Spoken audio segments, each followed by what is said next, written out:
அடிக்கடி பலவீனம், அடிக்கடி சுகவீனமா? நம் சரீரத்தில் ஏற்படும் வியாதி பலவீனங்களுக்கு நமக்கு நோய் எதிர்ப்பு சக்தி குறைவே காரணம். நோய் இல்லாமல் வாழ நமக்கு ஆரோக்கியமான உணவு முறை அவசியம். அது போலவே நம் வாழ்வில் வரும் அத்தனை பிரச்சனைகளுக்கும் நம் ஜபக்குறைவே காரணம். ஏன் நாம் ஜெபிப்பதே இல்லை, நேரமில்லை என்பது பதிலா? அப்போ தேவனுக்கு உன்னை காக்க நேரமில்லை என்றால் உன்னிலை என்ன? உறங்காமல் தூங்காமல் பிஸியாக இருக்கும் தேவனுக்கு உன் ஜெபத்தை கேட்பதற்கு நேரமும் உண்டு, எதிர்பார்ப்பும் உண்டு. உனக்கு தான் அவரிடம் பேச நேரமில்லை. ஜெபத்தை கேட்பவர் அவர். ஜெபத்தை மட்டும் முதன்மையாக வைத்து பார்.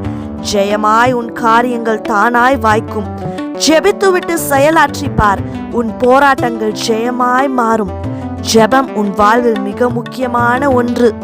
ஆலயத்தில் அன்னாள் ஜெபித்தாள், பாலைவனத்தில் ஆகார் ஜெபித்தார், நெருப்பிலிருந்து மேஷாக் ஜெபித்தார், மீனின் வயிற்றிலிருந்து யோனா ஜெபித்தார், சிங்க குகையிலிருந்து தானியேல் ஜெபித்தார், குழியிலிருந்து எரேமியா ஜெபித்தார், வழியில் நின்று குருடன் ஜெபித்தான், குருதி சிந்தை என் இயேசுவே உனக்காக எனக்காக ஜெபித்தார். ஜெபம் என்பது உலகத்தை மறக்க வைக்கும், தேவனை நினைக்க வைக்கும். ஜெபத்தின் மேன்மையை அறிந்தவர்கள் ஜெபிக்காமல் இருக்கவே மாட்டார்கள்.